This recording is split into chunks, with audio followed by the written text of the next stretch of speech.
नमस्कार दोस्तों, मैं अर्जुन आपका स्वागत करता हूँ स्टी बाय अर्जुन के यूट्यूब चैनल में। तो दोस्तों आज की हमारी क्लास है उत्तर वैदिक काल के बारे में। जो है दोस्तों आज की हमारी पहली क्लास है। तो दोस्तों वीडियो को अंत तक जरूर देखना ताकि सभी क्वेश्चन जो है आपको आसानी से याद हो जाए। साथ ही दोस्तों अगर आप हमारे चैनल पर पहली बार आए हैं तो हमारे चैनल को भी सब्सक्राइब कर लीजिएगा, साथ ही बेल आइकन को प्रेस कर लीजिएगा ताकि हमारे आने वाले वीडियो का नोटिफिकेशन जो है आप तक पहुँचता रहे। चलिए दोस्तों वीडियो को स्टार्ट करते हैं। यानी आज की हमारी क्लास है उत्तर वैदिक काल के बारे में। जो है आज की हमारी पहली क्लास है। तो दोस्तों यहाँ पे हेडिंग डाल लेते हैं उत्तर वैदिक काल। उत्तर वैदिक काल। तो दोस्तों उत्तर वैदिक काल की यदि बात की जाए तो इसका समय जो है 1020 से लेकर 1020 से लेकर दोस्तों 620 तक जो है उत्तर वैदिक काल का जो है समय रहा था। तो दोस्तों ये आपको याद रखना अच्छे से। अब यहाँ पर बात करते हैं दोस्तों, यानी कल की क्लास में हम पढ़ रहे थे ऋग्वेदिक काल के बारे में या पूर्व वैदिक काल के बारे में जो है पढ़ रहे थे, जिसमें हमने दोस्तों ऋग्वेद के बारे में जाना था, जिसमें ऋग्वेद के बारे में जान रहे थे, जिसमें ऋग्वेद की यदि बात करते हैं तो मंडलों की संख्या कितनी थी? 10 मंडल थे, जिनमें से दोस्तों हम कुछ मंडलों के बारे में जो है पढ़ चुके थे। जैसे यदि तीसरे मंडल की यदि बात की जाए तो तीसरे मंडल में जो है गायत्री मंत्र के बारे में जो है बताया गया, और ये गायत्री मंत्र जो है सूर्य देवता को समर्पित है। और इसकी रचना यानी इसके लेखक कौन थे? ऋषि विश्वामित्र जो है इनके लेखक थे। और ऋग्वेद के चौथे मंडल की यदि बात की जाए तो इसमें जो है दोस्तों कृषि यानी एग्रीकल्चर के बारे में जो है बताया गया था। और साथ ही दोस्तों ऋग्वेद के चौथे मंडल से जो है पृथ्वी पुरुष के बारे में पता चलता है, और ये कौन था? ये भारत का जो है पहला कृषि इंजीनियर था। तो दोस्तों यहाँ तक जो हम कल की क्लास में कर चुके थे, और आज से हम स्टार्ट करने वाले हैं ऋग्वेद का 7वां मंडल। ऋग्वेद के 7वें मंडल की यदि बात की जाए तो ऋग्वेद के 7वें मंडल में जो है दशराज्य युद्ध का वर्णन जो है मिलता है। और ये दशराज्य युद्ध जो है किन किन के बीच जो है लड़ा गया था? एक तरफ से दोस्तों आर्यों के राजा शक्तिशाली सुदास, और दूसरी तरफ से 10 भारतीय राजा। तो इसमें दोस्तों जीत किसकी हुई थी? आर्यों की जो है जीत हुई थी। और ये युद्ध जो है किस नदी के किनारे लड़ा गया था? परुष्णी या रावी नदी के किनारे पर जो है लड़ा गया था। अब साथ ही दोस्तों ऋग्वेद के 8वें मंडल की यदि बात की जाए तो हस्तलिखित रचनाओं के बारे में जो है इसमें वर्णन मिलता है, जिनको खिल जो है कहा गया। क्या दोस्तों? इनको जो है खिल कहा गया है। ऋग्वेद के यदि 9वें मंडल की बात की जाए तो इसमें दोस्तों सोम देवता के बारे में जो है जानकारी मिलती है। तो दोस्तों अब इनको लिखना स्टार्ट करते हैं। यहाँ पे हेडिंग डालेंगे ऋग्वेद का 7वां मंडल। 7वां मंडल। 7वें मंडल की यदि बात की जाए तो 7वें मंडल में जो है 10 राज्य युद्ध के बारे में वर्णन मिलता है। 10 राज्य युद्ध का वर्णन मिलता है दोस्तों। 10 राज्य युद्ध का जो है वर्णन मिलता है। अब ये 10 राज्य युद्ध जो है किन किन के बीच जो है लड़ा गया था, तो इसको भी याद रखेंगे। राजा सुदास वर्सेज 10 भारतीय राजा। 10 भारतीय राजाओं के बीच जो है लड़ा गया था ये 10 राज्य युद्ध। याद रखें दोस्तों। अब इन 10 भारतीय राजाओं की यदि बात की जाए तो इनका साथ किसने दिया था? तो ऋषि विश्वामित्र जी के द्वारा जो है ऋषि विश्वामित्र जी के द्वारा जो है इनका साथ दिया गया था। और यदि बात आती है इस युद्ध में दोस्तों जीत किसकी हुई थी? तो राजा सुदास की जो है जीत हुई थी 10 राज्य युद्ध में, और इन 10 भारतीय राजाओं की जो है हार हुई थी। और साथ ही यदि दोस्तों यहाँ से एक क्वेश्चन और पूछा जाता है, ये 10 राज्य युद्ध जो है दोस्तों किस नदी के किनारे लड़ा गया था? तो किस नदी के किनारे लड़ा गया था? रावी या परुष्णी नदी के किनारे पर जो है लड़ा गया था। परुष्णी या रावी नदी के। याद रखें दोस्तों प्राचीन काल में जो है रावी नदी को परुष्णी नदी के नाम से जो है जाना जाता था। अब आते हैं दोस्तों ऋग्वेद के 8वें मंडल की यदि बात की जाए तो हेडिंग डाल लेंगे ऋग्वेद का 8वां मंडल। 8वां मंडल। दोस्तों 8वें मंडल में किसके बारे में चर्चा की गई? हस्तलिखित रचनाओं के बारे में वर्णन मिलता है। हस्त लिखित रचनाओं के बारे में वर्णन मिलता है। ऋग्वेद में जो है ऋग्वेद के 8वें मंडल में हस्तलिखित रचनाओं के बारे में वर्णन मिलता है। और इन हस्तलिखित रचनाओं को दोस्तों क्या खिल कहा गया है? खिल कहा गया है। याद रखें दोस्तों क्या कहा गया? इन हस्तलिखित रचनाओं को जो है खिल कहा गया। अब आते हैं दोस्तों ऋग्वेद का 9वां मंडल। ऋग्वेद का 9वां मंडल। ऋग्वेद के 9वें मंडल में किसके बारे में चर्चा है? सोम देवता के बारे में चर्चा है। सोम देवता। के बारे में। याद रखें दोस्तों, ऋग्वेद के 9वें मंडल में जो है सोम देवता के बारे में जो है जानकारी मिलती है दोस्तों। अब इनका एक बार रिवीजन कर लेते हैं, फिर ऋग्वेद का 10वां मंडल देखेंगे। सबसे ज़्यादा क्वेश्चन जो है यहीं से बनते हैं, ऋग्वेद के 10वें मंडल से। ऋग्वेद के 7वें मंडल की यदि बात की जाए दोस्तों, इसमें जो है दशराग्य युद्ध का वर्णन जो है बताया गया है। और ये दशराग्य युद्ध जो है आर्यों व 10 भारतीय राजाओं के बीच जो है लड़ा गया था। जिधर दोस्तों एक तरफ थे आर्यों के राजा सुराज, जिनकी जो है जीत हुई थी, और एक तरफ थे 10 भारतीय राजा, इनकी जो है हार हुई थी दशराग्य युद्ध में, यानी इनकी हार हुई थी। और 10 भारतीय राजाओं का साथ दिया था ऋषि विश्वामित्र ने जो है दशराग्य युद्ध में। ऋषि विश्वामित्र ने 10 राजाओं का जो है साथ दिया था। और साथ ही दोस्तों ये दशराग्य युद्ध जो है किस नदी के किनारे लड़ा गया था, तो परुष्णी या रावी नदी के किनारे पर जो है लड़ा गया था। कहाँ पे दोस्तों? परुष्णी या रावी नदी के किनारे पर जो है लड़ा गया था। अब ऋग्वेद के 8वें मंडल की यदि बात की जाए तो इसमें हस्तलिखित रचनाओं का वर्णन मिलता है। यानी ऋग्वेद के 8वें मंडल में जो है हस्तलिखित, यानी जिनको जो है हाथ से लिखा गया, उनके बारे में जो है वर्णन मिलता है। और इन हस्तलिखित रचनाओं को जो है खिल कहा गया है। क्या दोस्तों? खिल कहा गया है, खिल। ऋग्वेद के 9वें मंडल की यदि बात करते हैं तो सोम देवता के बारे में जानकारी मिलती है। यानी ऋग्वेद के 9वें मंडल में जो है किसके बारे में जानकारी मिलती है? सोम देवता के बारे में जो है जानकारी मिलती है। आप देखते हैं दोस्तों, ऋग्वेद का 10वां मंडल बचा है और इसके बाद जो है हम अपना उत्तर वैदिक काल का टॉपिक जो है शुरू करेंगे। तो इसको और देख लेते हैं। ऋग्वेद के 10वें मंडल की यदि बात की जाए तो इसमें दोस्तों जाति व्यवस्था के बारे में जो है बताया गया है ऋग्वेद के 10वें मंडल में। और इस समय यानी पूर्व वैदिक काल में जो है जाति व्यवस्था कैसी थी? कर्म आधारित थी। कैसी दोस्तों? कर्म आधारित थी। और ये जाति व्यवस्था 4 वर्णों में विभाजित थी, ब्राह्मण, क्षत्रिय, वैश्य, शूद्र। जिसमें दोस्तों ब्राह्मण का काम होता था शिक्षा देना, क्षत्रिय का काम होता था रक्षा करना, वैश्य का काम था व्यापार करना, और शूद्र जो है हाथ का कारीगर जो है होता था। और ये इनके जो कर्तव्य हैं, जैसे ब्राह्मण का शिक्षा, क्षत्रिय का रक्षा, तो ये इनके जो कर्तव्य हैं तो ये कहाँ पे बताए गए हैं? धर्म सूत्र में जो है बताए गए हैं। लेकिन यहाँ पर जाति व्यवस्था कैसी थी? कर्म आधारित थी। यानी यहाँ पे कहा गया है कि अगर कोई शूद्र जो है ऋग्वैदिक काल में शिक्षा देने का काम करता था तो वह ब्राह्मण हो जाता था। अगर कोई क्षत्रिय हाथ का कारीगर होता था तो वह शूद्र हो जाता था। अगर कोई वैश्य जो है कारीगर बनता था तो क्या हो जाता था? शूद्र हो जाता। और शूद्र जो है कोई व्यापार करना शुरू कर देता था तो कौन हो जाता था दोस्तों? वह जो है वैश्य हो जाता था। तो इस प्रकार जो है यहाँ पर पूर्व वैदिक काल में जो है जाति व्यवस्था कर्म आधारित थी। और साथ ही दोस्तों चातुर्वर्ण व्यवस्था का वर्णन कहाँ पर मिलता है? तो पुरुष सूक्त में जो है चातुर्वर्ण व्यवस्था का जो है सर्वप्रथम प्रयोग जो है मिलता है। याद रखेंगे, यानी चातुर्वर्ण व्यवस्था का कहाँ पर वर्णन है ना? पुरुष सूक्त में जो है वर्णन। कहाँ पर दोस्तों? पुरुष सूक्त में जो है इसका वर्णन है। और साथ ही दोस्तों पूर्वा और उर्वशी का संवाद का वर्णन मिलता है। याद रखें दोस्तों, ऋग्वेद के 10वें मंडल से। ऋग्वेद की शुरुआत, यानी जो ऋग्वेद है इसकी शुरुआत जो है पूर्व वैदिक काल में हुई थी, लेकिन ये समाप्त कब हुआ था? तो उत्तर वैदिक काल तक जो है समाप्त हुआ था। तो अब दोस्तों इसको लिख लेते हैं, ऋग्वेद का 10वां मंडल, हेडिंग डालेंगे 10वां मंडल। ऋग्वेद के 10वें मंडल की यदि बात की जाए तो इसमें जाति व्यवस्था के बारे में बताया गया। किसके दोस्तों? जाति व्यवस्था के बारे में जो है बताया गया है। और ये जाति व्यवस्था जो है चार वर्णों में बटी हुई थी। कौन कौन सी? ब्राह्मण, क्षत्रिय, वैश्य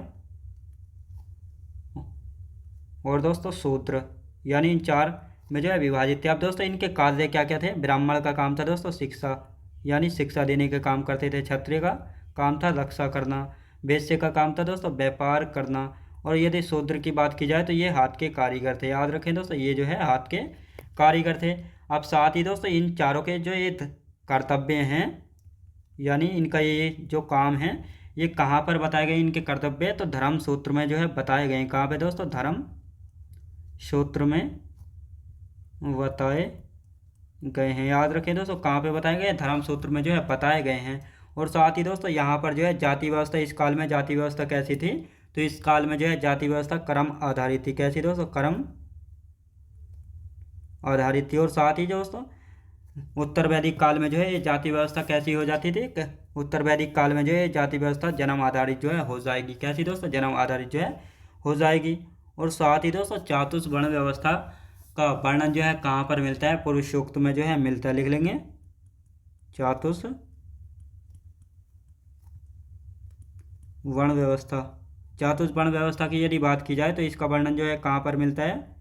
पुरुष सूक्त में। कहाँ पे दोस्तों? पुरुष सूक्त में जो है इसका वर्णन मिलता है। और साथ ही जो ये वर्ण वर्ण शब्द का प्रयोग जो है कहाँ पे मिला है, पुरुष सूक्त में मिलता है। कहाँ पे दोस्तों, प्रथम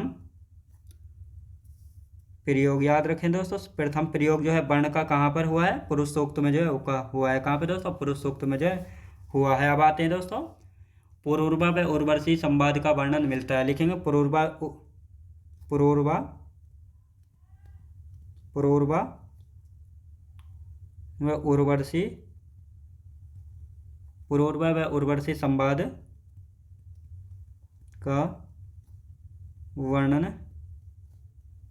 मिलता है। याद रखें दोस्तों, वर्णन मिलता है। जैसे पुरूरवा कौन था, ये राजा था। याद रखें दोस्तों, पुरूरवा कौन था, राजा था। और उर्वशी कौन थी, अप्सरा थी। याद रखें दोस्तों, अप्सरा थी स्वर्ग की। कहाँ की दोस्तों, स्वर्ग की अप्सरा थी। तो ये आपको याद रखना है। अब बात आते हैं दोस्तों, एक पॉइंट बचा है। ऋग्वेद की शुरुआत जो है पूर्व वैदिक काल में हुई थी, लेकिन ये समाप्त किस काल तक हुआ था, तो ये समाप्त जो है उत्तर वैदिक काल तक ये समाप्त हुआ था। ऋग्वेद की शुरुआत ऋग्वेद की शुरुआत की यदि बात की जाए तो पूर्व वैदिक काल में हुई थी। पूर्व वैदिक काल में। और ये समाप्त कब हुआ था दोस्तों, ये समाप्त कब हुआ था, तो इसकी यदि समाप्त की बात की जाए उत्तर वैदिक काल में समाप्त हुआ। तो उत्तर वैदिक काल में जो है समाप्त हुआ था। तो ये आपको याद रखना। आप दोस्तों इसका भी एक बार रिवीजन कर लेते हैं। तो ऋग्वेद के 10वें मंडल की यदि बात की जाए तो दोस्तों इसमें जो है जाति व्यवस्था के बारे में बताया गया है। और ये जाति व्यवस्था जो है 4 वर्गों में यानी 4 वर्णों में विभाजित थी दोस्तों। ब्राह्मण, क्षत्रिय, वैश्य और शूद्र, इन 4 वर्णों में जो है विभाजित थी। जिसमें ब्राह्मण का काम होता था शिक्षा, क्षत्रिय का रक्षा करना, वैश्य का व्यापार करना, और शूद्र की यदि बात की जाए तो ये हाथ के कारीगर जो है होते थे। और दोस्तों इनके जो ये कर्तव्य हैं, शिक्षा, रक्षा, व्यापार और कारीगर, तो ये जो है इनके कर्तव्य जो है कहाँ पर बताए गए हैं, धर्म सूत्र में जो है बताए गए हैं। कहाँ पे दोस्तों, धर्म सूत्र में। और यदि बात की जाए जो ये जाति व्यवस्था का वर्णन मिलता है ऋग्वेद के 10वें मंडल में, तो इस समय जाति व्यवस्था कैसी थी, कर्म आधारित थी। याद रखें दोस्तों, कैसी थी, कर्म आधारित थी। लेकिन यही जाति व्यवस्था जो है उत्तर वैदिक काल में जो है जन्म आधारित हो जाती है। कैसी दोस्तों, जन्म आधारित। और साथ ही दोस्तों चातुर्थ वर्ण व्यवस्था जो है कहाँ पर इसका वर्णन है, पुरुष सूक्त में इसका वर्णन जो है मिलता है। और सर्वप्रथम वर्ण शब्द का प्रयोग जो है ये भी कहाँ पे मिलता है, पुरुष सूक्त में मिलता है। साथ ही पूर्वा व उर्वशी का संवाद का वर्णन कहाँ पे मिलता है, तो ये भी मिलता है दोस्तों ऋग्वेद के 10वें मंडल में। ऋग्वेद की शुरुआत जो है पूर्व वैदिक काल में हुई थी, लेकिन ये समाप्त कब हुआ था, तो उत्तर वैदिक काल में जो है समाप्त हुआ था। तो दोस्तों ये हमारा कल का जो टॉपिक बचा हुआ था ये हमारा कंप्लीट हो चुका है। अब हमारा नया टॉपिक शुरू होता है उत्तर वैदिक काल, जिसका समय जो है 1000 BC से लेकर 600 BC तक जो है रहा था। हेडिंग डाल लेते हैं उत्तर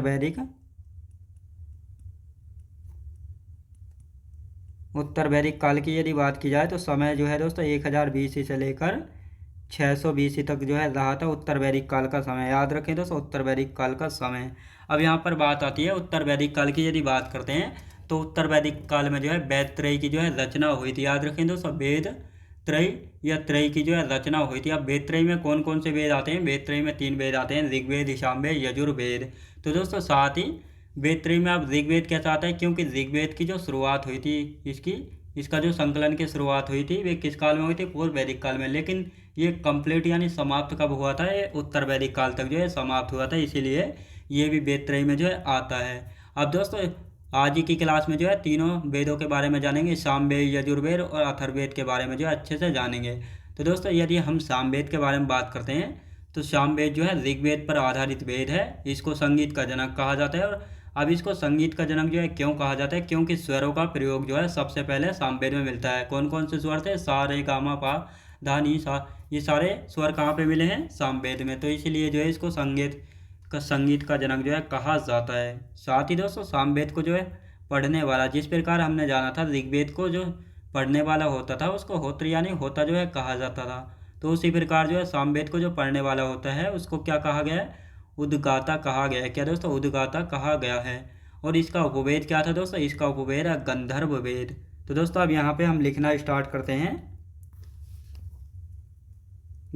करते हैं। उत्तर वैदिक काल में वेद त्रय या त्रय की रचना हुई थी। उत्तर वैदिक काल में वेद त्रय या त्रय की रचना हुई थी। अब ये वेद त्रय में कौन कौन से वेद आते हैं, तो सबसे पहले यदि बात करते हैं ऋग्वेद, और कौन सा आता है दोस्तों,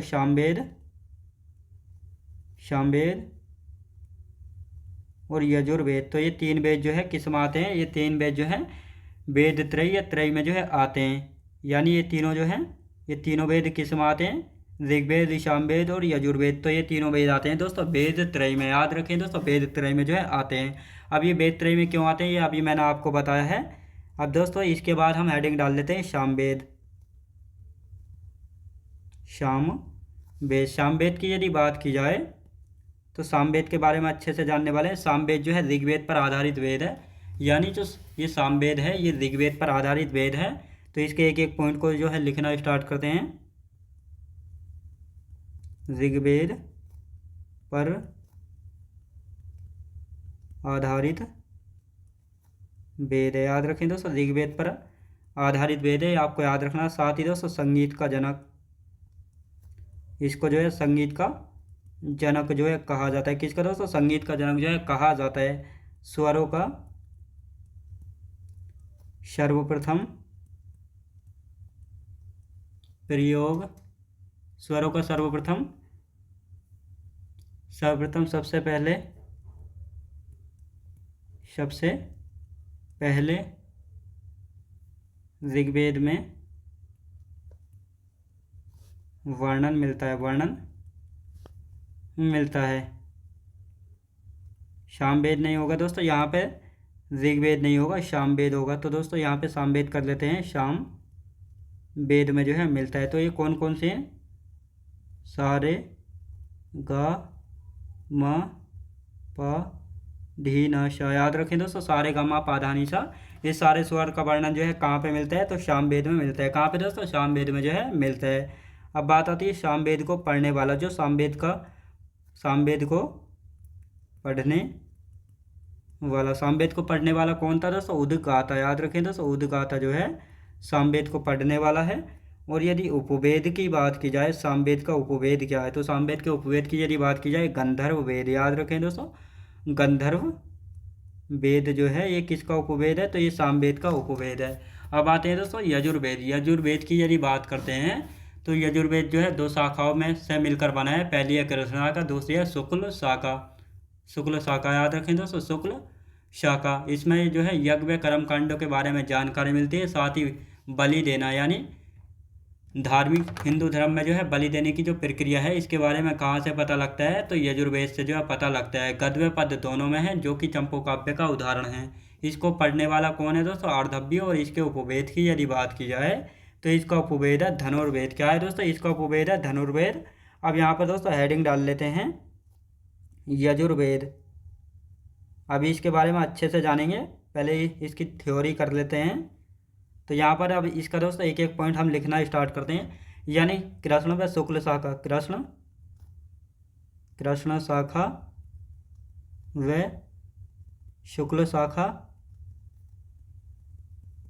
शुक्ल शाखा, दो शाखाओं से मिलकर बना है यजुर्वेद। साथ ही यज्ञ व कर्मकांडों के बारे में जानकारी मिलती है। यज्ञ व कर्म कांडों के बारे में जानकारी मिलती है, जानकारी जो है मिलती है। साथ ही बलि देने के बारे में जानकारी किस वेद से मिलती है, तो ये यजुर्वेद से जो है मिलती है। साथ ही गद्य व पद्य दोनों में है, गद्य व पद्य दोनों में है, पद्य दोनों में है। याद रखें दोस्तों। और ये जो कि चंपू काव्य का उदाहरण है, जो कि चंपू काव्य का उदाहरण है। क्या है दोस्तों, चंपू काव्य का जो है उदाहरण। अब बात आती है पढ़ने वाला। यजुर्वेद को जो है पढ़ने वाले क्या कहा गया है दोस्तों, अर्धव्यु कहा गया है। क्या दोस्तों, अर्धव्यु जो है कहा गया है। तो ये आपको याद रखना, क्या दोस्तों, अर्धव्यु जो है कहा गया है। और यदि इसके उपवेद की बात की जाए तो इसका उपवेद क्या है, उपवेद है दोस्तों इसका शिल्पवेद नहीं दोस्तों, धनुर्वेद याद रखें दोस्तों। यानी धनुर्वेद जो है किसका उपवेद है, तो ये यजुर्वेद का उपवेद है। अब इसका दोनों का रिवीजन कर लेते हैं ताकि आप सभी को अच्छे से याद हो जाए। यानी उत्तर वैदिक काल की यदि बात की जाए तो इसका समय 1000 BC से लेकर 600 BC तक जो है रहा था। उत्तर वैदिक काल में वेद त्रयी या त्रयी की जो है रचना हुई थी, और वेद त्रयी में जो है कौन कौन से 3 वेद आते हैं, ऋग्वेद आता है दोस्तों, सामवेद, यजुर्वेद, ये तीनों वेद जो है आते हैं। अब दोस्तों ऋग्वेद इनमें शामिल क्यों है, क्योंकि ऋग्वेद की रचना की शुरुआत जो है कब हुई थी, तो इसकी शुरुआत हुई थी दोस्तों पूर्व वैदिक काल में, लेकिन ये कंप्लीट यानी समाप्त कब तक हुआ था, उत्तर वैदिक काल तक जो है समाप्त हुआ था, इसीलिए इसको वेद त्रयी में जो है रखा जाता है। अब आते हैं दोस्तों सामवेद। सामवेद की यदि बात की जाए, ऋग्वेद पर आधारित वेद है। यहाँ से क्वेश्चन पूछा जाता है कौन सा वेद जो है ऋग्वेद पर आधारित वेद है, तो सामवेद हो जाता है। संगीत का जनक किस वेद को कहा जाता है, संगीत का जनक जो है सामवेद को कहा जाता है। सबसे पहले स्वरों का सर्वप्रथम सबसे पहले सामवेद में वर्णन मिलता है, जैसे सा रे गा मा पा धा नी सा, तो इन सभी स्वरों का वर्णन किस वेद में मिलता है, सामवेद में जो है मिलता है। सामवेद को पढ़ने वाले को क्या कहा गया है, उद्गाता कहा गया। जिस प्रकार दोस्तों ऋग्वेद को पढ़ने वाले को होत्र या होता कहा गया, तो उसी प्रकार जो है सामवेद को पढ़ने वाले को जो है क्या कहा गया, उद्गाता। इसके यदि उपवेद की बात की जाए, गंधर्व वेद, यानी गंधर्व वेद किसका उपवेद है, तो गंधर्व वेद की यदि बात की जाए तो किसका उपवेद है, तो गंधर्व वेद है किसका, सामवेद का उपवेद। अब दोस्तों उपवेद से क्या मतलब है यहाँ पर, यानी ये वेद जो है बहुत ही कठिन भाषा में जो है लिखे गए थे, और इनको जो आसान भाषा में लिखा गया, इनका आसान रूप है, उन्हीं को जो है उपवेद जो है कहा जाता है। क्या उपवेद जो है कहा जाता है। साथ ही दोस्तों अब आते हैं यजुर्वेद। यजुर्वेद की यदि बात की जाए तो ये 2 शाखाओं से मिलकर बना है, कृष्ण शाखा व शुक्ल शाखा। साथ ही दोस्तों यहाँ से जो है यज्ञ व कर्मकांडों के बारे में जानकारी मिलती है, यानी हिंदू धर्म में जो पूजा पाठ के दौरान यज्ञ व कर्मकांडों के बारे में जो जानकारी है वे कहाँ से मिलती है, यजुर्वेद से। बलि देने के बारे में जानकारी कहाँ से मिलती है, यजुर्वेद से। यह जो है गद्य व पद्य दोनों में, यानी कौन सा वेद ऐसा है जो कि गद्य व पद्य दोनों में है, तो ये है यजुर्वेद, जो कि चंपू काव्य का उदाहरण है। दोस्तों कोई भी चीज़ जैसे वेद हो गया, ये गद्य पद्य दोनों में है, तो जो गद्य पद्य दोनों में होता है उसको जो है चंपू काव्य का उदाहरण जो है कहा जाता है। यहाँ से पूछा जाता है कौन सा वेद जो है चंपू काव्य का उदाहरण है, तो यजुर्वेद जो है चंपू काव्य का उदाहरण है, क्योंकि यह गद्य पद्य दोनों में है। यजुर्वेद को पढ़ने वाले की यदि बात की जाए तो अर्धव्य, यानी अर्धव्य जो है यजुर्वेद को पढ़ने वाला है। और उपवेद की यदि बात की जाए धनुर्वेद, यानी धनुर्वेद किसका उपवेद है, ये भी आपको याद रखना है। तो ये किसका वेद है, उपवेद है यजुर्वेद का। तो दोस्तों अब आते हैं अथर्ववेद। यहाँ पे हेडिंग डाल लेते हैं अथर्ववेद, यहाँ पे हेडिंग डाल लेते हैं अथर्ववेद। यानी हमारा चौथा वेद कौन सा है, अथर्ववेद, जो कि सबसे ज़्यादा प्रचलित है और सबसे नया है। याद रखें दोस्तों कौन सा सबसे नया है, पहले इसके बारे में थोड़ा समझ लेते हैं। तो दोस्तों यहाँ पर हम बात करते हैं अथर्ववेद। अथर्ववेद जो है सबसे लोकप्रिय है, सबसे नया वेद है, और साथ ही दोस्तों इसको जो है ब्रह्म वेद के नाम से भी जो है जाना जाता है। अब दोस्तों यहाँ से जो है जादू टोना, भूत पिशाच, वशीकरण, कृषि को प्रभावित करने वाले कीट एवं औषधि के बारे में जानकारी मिलती है। साथ ही कन्या जन्म पर जो है निंदा की गई, यानी कौन से वेद में जो है कन्या जन्म यानी लड़की पैदा होने पर, लड़की के जन्म पर जो है क्या निंदा की गई है, तो ये अथर्ववेद में जो है की गई है। साथ ही अथर्ववेद को जो पढ़ने वाला होता है उसको क्या कहा गया है, ब्रह्मा जो है कहा गया है। और इसके उपवेद की यदि बात की जाए, शिल्पवेद जो है इसका उपवेद है, लेकिन सुश्रुत के अनुसार जो है आयुर्वेद है किसका वेद दोस्तों, अथर्ववेद का। अथर्ववेद में जो है, यानी अथर्ववेद की यदि बात की जाए तो अथर्ववेद में शबा और समैति को जो है प्रजापति की 2 पुत्रियां जो है कहा गया है। तो दोस्तों आप पहले इस वेद को लिख लेते हैं और उसके बाद जो है जानेंगे ब्राह्मण ग्रंथों के बारे में, यानी ब्राह्मण ग्रंथों के बारे में जो है जानेंगे। तो अब एक एक पॉइंट इसका लिखना स्टार्ट करते हैं हम यहाँ पे। सबसे पहले सबसे लोकप्रिय, सबसे लोकप्रिय, सबसे लोकप्रिय वह सबसे नया वेद है, सबसे नया वेद है। और इसको दोस्तों ब्रह्मवेद भी जो है कहा जाता है, यानी जो ये अथर्ववेद है इसको और किस नाम से जाना जाता है, ब्रह्मवेद के नाम से जाना जाता है। साथ ही दोस्तों यहाँ से जादू टोना, जादू टोना, भूत पिशाच, भूत पिशाच, भूत पिशाच, वशीकरण, वशीकरण, कृषि को प्रभावित करने वाले कीट, कृषि को प्रभावित करने वाले कीट एवं औषधि के बारे में जानकारी मिलती है, एवं औषधि के बारे में जो है जानकारी मिलती है। कन्या जन्म पर निंदा की गई है, कन्या जन्म पर निंदा की गई है। याद रखें दोस्तों, कन्या जन्म पर जो है निंदा की गई है। और इसको पढ़ने वाले की यदि बात की जाए,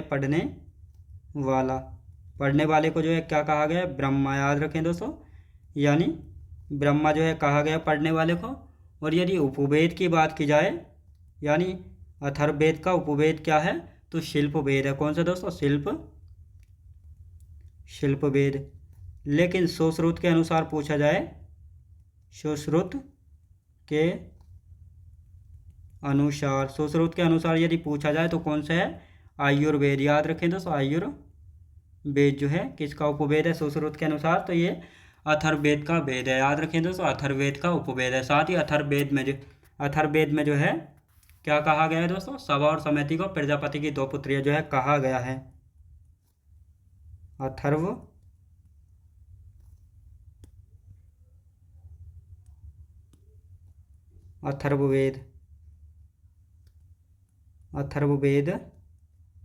में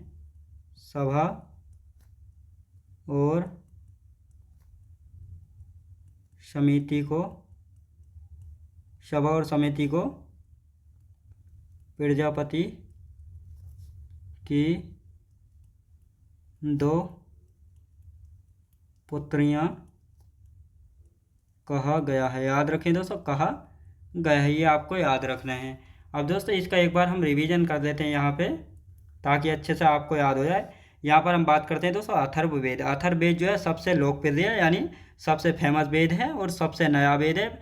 और साथ ही दोस्तों इसको जो है ब्रह्मवेद के नाम से भी जो है जाना जाता है। किस नाम से दोस्तों? ब्रह्मवेद के नाम से भी इसको जाना जाता है। साथ ही दोस्तों जादू टोना, भूत पिशाच, वशीकरण, कृषि को प्रभावित करने वाले कीट एवं औषधि के बारे में जानकारी मिलती है। दोस्तों आपने सुना होगा ये जादू टोना, भूत पिशाच, वशीकरण, किसी को अपने वश में करना, कृषि को प्रभावित करने वाले कीट एवं औषधि यानी मेडिसिन के बारे में, ये सभी जानकारी किस वेद से मिलती है? तो ये सभी जानकारी जो है अथर्ववेद से मिलती है। साथ ही कन्या जन्म पर निंदा की गई है, यानी अथर्ववेद में जो है कन्या जन्म पर जो है निंदा की गई, यानी जब लड़की का जन्म होता था तो उस पर जो है निंदा किस वेद में की गई है? तो ये अथर्ववेद में जो है की गई है।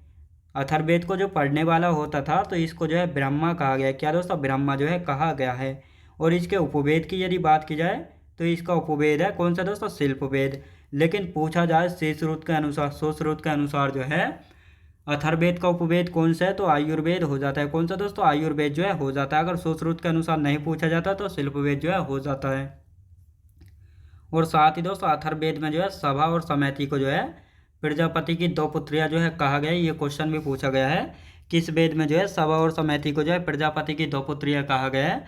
तो ये अथर्ववेद में जो है कहा गया है। कहाँ पे दोस्तों? अथर्ववेद में जो है कहा गया है। और साथ ही दोस्तों अब बात करते हैं हम ब्राह्मण ग्रंथों की। तो ब्राह्मण ग्रंथों के बारे में दोस्तों हम कल से पढ़ेंगे, लेकिन इसके बारे में 1-2 मिनट थोड़ा समझ लेते हैं। तो वेदों का सरल भाषा में रूपांतरण करना ही जो है दोस्तों क्या कहलाता है? ब्राह्मण ग्रंथ जो है कहलाता है। साथ ही ब्राह्मण ग्रंथों को वेदों की टीका भी जो है कहा जाता है। टीका का अर्थ होता है किसी का सरल भाषा में व्याख्या विस्तार करना ही जो है टीका कहलाता है। जैसे ऋग्वेद के ब्राह्मण ग्रंथ की यदि बात की जाए तो ऐत्रेय और कौशिक की, सामवेद का ब्राह्मण ग्रंथ पंचविश, षड्विश, जैमिनी, अरसे। यजुर्वेद का ब्राह्मण ग्रंथ की यदि बात की जाए तो कृष्ण शाखा का तैत्रेय, शुक्ल शाखा का शतपथ। अथर्ववेद का ब्राह्मण ग्रंथ की यदि बात की जाए तो गौपथ। कौन सा दोस्तों? गौपथ। इन सभी के बारे में जो है कल अच्छे से जो है जानेंगे।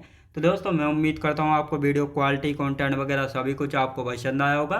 पसंद आया तो लाइक, शेयर और सब्सक्राइब करना बिल्कुल भी ना भूलें। साथ ही दोस्तों अगर आप हमारे चैनल पर पहली बार आए हैं तो हमारे चैनल को भी सब्सक्राइब कर लीजिएगा, साथ ही बेल आइकन को प्रेस कर लीजिएगा, ताकि हमारे आने वाले वीडियो का नोटिफिकेशन जो है आप तक पहुँचता रहे। चलिए दोस्तों मिलते हैं नेक्स्ट वीडियोज़ में।